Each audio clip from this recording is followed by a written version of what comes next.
What's up, guys? It's Joel of Puncher's Paintball. Today, extremely exciting news, the Dye DSR Plus. We are going to unbox this thing for you and show you guys what's all included and talk over some of the new features of the Dye DSR Plus.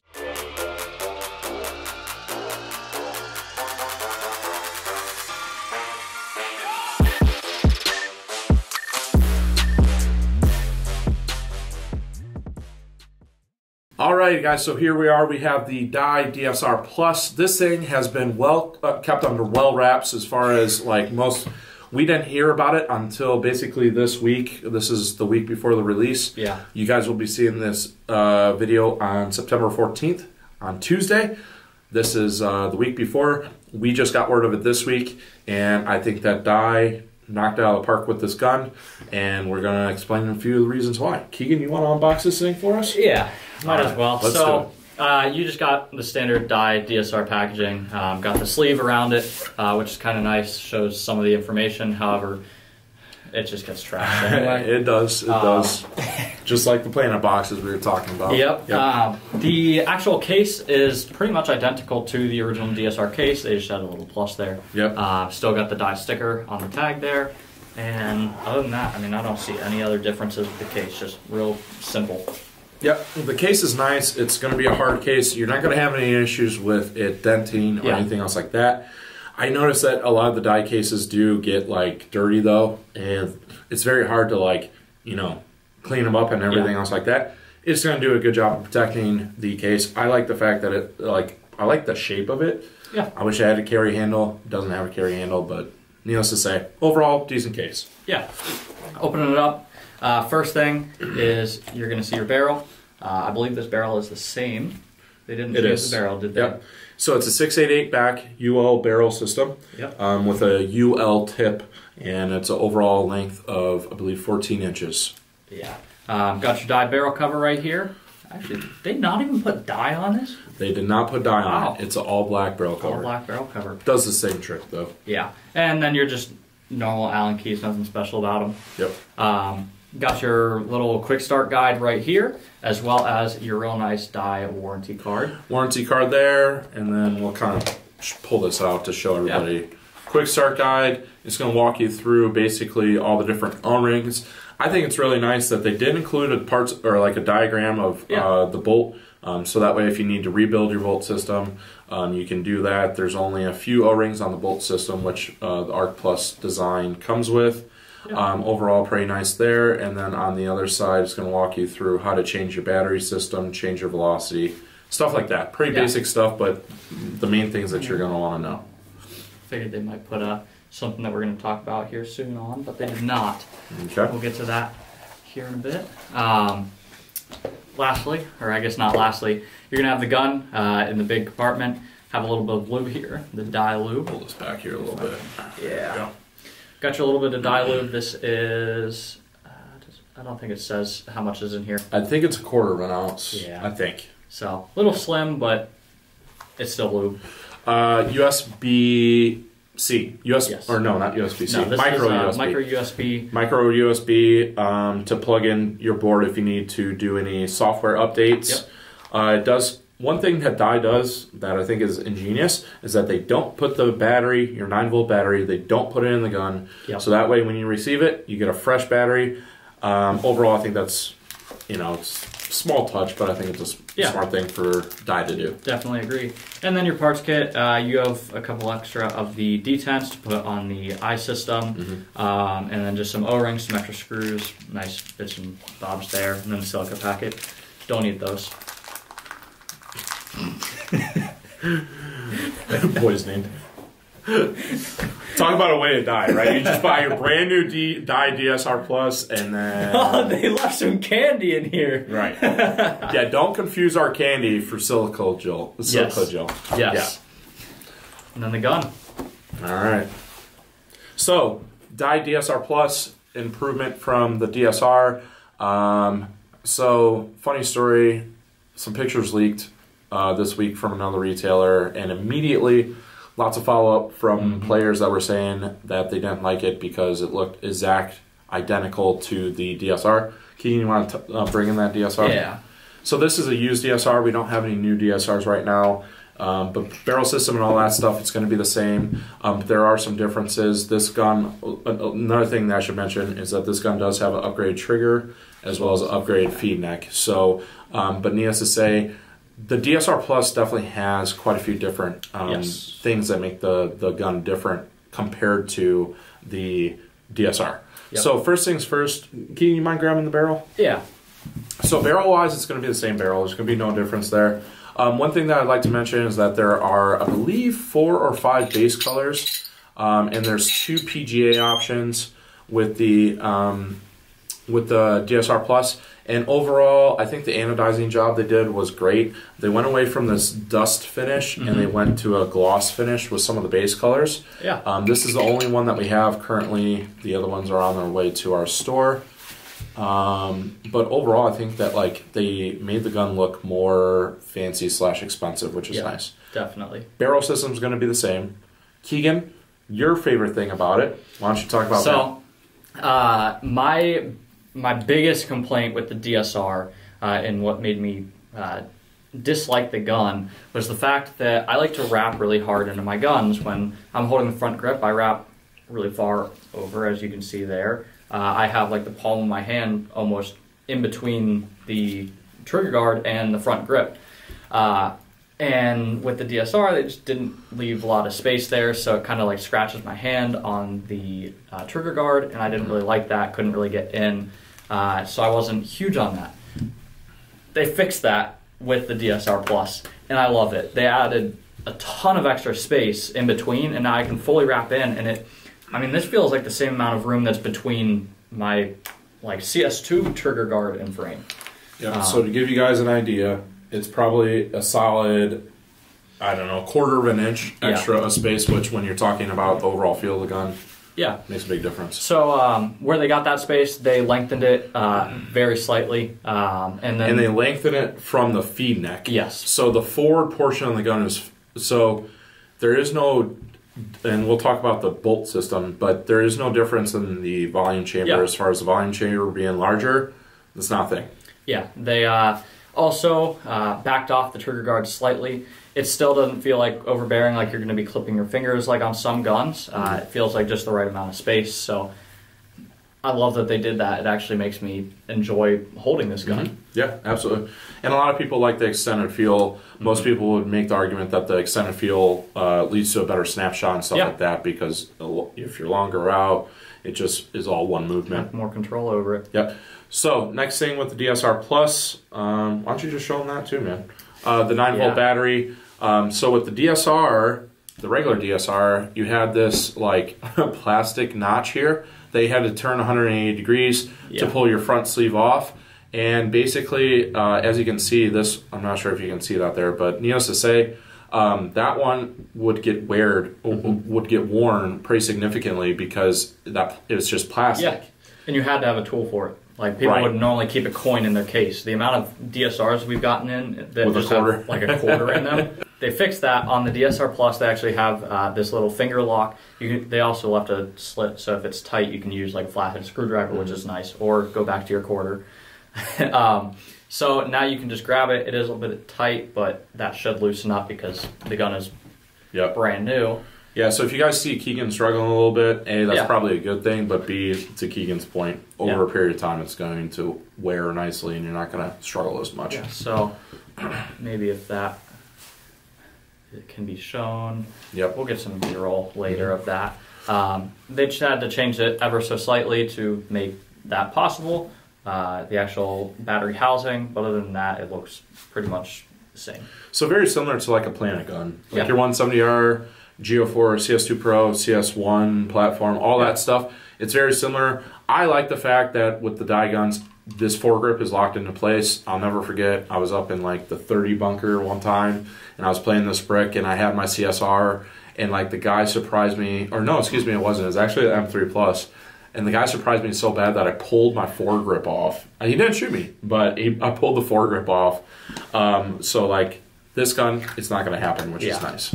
That just slides back in. Yep.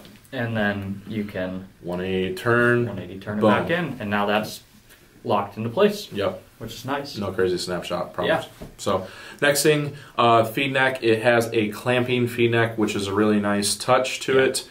So you're no longer going to have, this is once again the upgrade trigger, but the stock, this is not the stock feed neck, I should say. With the stock feed neck on the DSR, you had to use a rotating lever basically and rotate the lever in and out. I personally like that. With this one, it's the Allen key, so it's just going to be a little bit more secure. You're not going to have issues with wiggling and everything else like that. It would have been nice for them to put a thumb screw on there. I'm sure that you could go find like an aftermarket part to throw a thumb screw on there if you really wanted to. The other thing is it doesn't have that swivel to it. Yes. So like you can turn the feed neck on the normal DSRs to wherever you want it to be. I like this stationary. This isn't going to turn on you. It's actually locked in place. So I prefer that over a swiveling feed neck. Yeah, so this one, as you can see, this one swivels. Yeah. Yeah, so even their upgraded feed neck for the regular DSR still swiveled. Yeah. So let's talk about the trigger. I'm sorry I'm using my cheat notes here that we got from Dye, but needless to say, this is a brand new gun, so we want to make sure we touch on everything. Yeah. So, Edge 2 trigger. Keegan. Edge 2 trigger. That's like everybody's first thing that they're going to see on this gun is the trigger. Some people love it, some people hate it. It was the first thing that I noticed. I know that when we were looking at the pictures. Right. So, personally, I actually like the feel of the trigger. It's not quite like a deuce that you would get from like Infamous or something like that, but it still has that like two-step feel to it, and I actually really do enjoy the trigger on it. Now it needs some tuning from the factory for my liking, but the actual shape of the trigger I kind of like. It looks cool. You said that who helped them design the trigger? Yeah, so it was designed after a pro competition. Let me see here. That's right. The pro competition. World-class competition shooter. Don't know exactly who it is, but needless to say, if you ever look at like really high-end rifles and stuff like that, they do use a flat trigger. Yeah. And like most airsoft guns actually come with a flat trigger as well. You know, this is a first. I don't think any other paintball gun has done this, and leave us, you know, obviously we'll know because people will comment if it has been. But needless to say, I like the feel. It's not springy enough for me out of the package, which is the first thing that I said to you. Very simple change, but overall, feel-wise, I do really like it. It's not as pronounced as like a deuce trigger as the DSR, and it actually I feel like would almost be quicker to shoot, right? To really, you know, roll your trigger. So overall, I like it. It's unique. Yeah. I like the fact that it's got these like little holes for, I don't know, maybe weight reduction. I could also see the holes being an issue for dirt and paint and stuff like that, but needless to say. The quick touch on it, the stock DSR actually came with the blade trigger. Yes. I personally wasn't really a fan of that blade trigger. It felt really small to me, and just I wasn't entirely a fan of the design. So this, I actually really like. I think it looks really slick, and overall I think it was a good touch. Yep. It says offset parallel face promotes a lower perch on the trigger that creates greater leverage. I don't know exactly what that means, but needless to say, that's what Dye has to say about it. We talked about the feed neck. Next thing will be the XL ASA lever. Yes. So everyone's number one quirk with the DSR was the super crappy, airport ASA. It's difficult to get your hand on, especially when you're putting it under 600 to 800 pounds of pressure. I mean, getting that to fully lock in place is difficult. So what they did was, unfortunately, they didn't do something different with ASA. Shake my head. But what I will say is that they didn't try and prove it. So as you can see, it is a much larger ASA lever, which is nice. You're going to definitely be able to engage your air easier. The whole idea behind making it larger is to create more leverage. That way it's easier to push this up into place. Yeah. If you notice, the ASA lever sits flush. So like if you're trying to engage your air, you can push it right there. So whereas that one, you kind of, it goes all the way up to the body of That's the... locked. Yeah, right. So you really have to push that thing. So I will applaud Dye on the fact that they did do that. Now, here's the thing that I'm going to touch on. Is this gun compatible with the Slaps ASA? Because Slaps ASA is my favorite ASA of all time. I'd be really curious to see if Dye made it compatible. If they did, kudos to Dye. If they didn't, shame on Dye, because I think that the Slap ASA is phenomenal.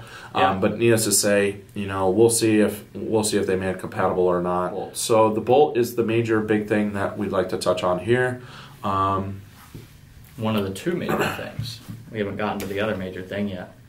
I'll let you talk about the second major thing then. So here is the Arc Plus bolt design. So basically, if you take a quick look at it, what does it look like? It looks like the Flex Flow cam that came as an upgraded portion of the DSR, and it also has the Flex Face bolt that comes stock with the Dye M3 Plus. That was an upgraded portion. Altogether, it's about $100 worth of upgraded parts there, which is, you know, in my opinion, a great touch that they just included that stuff.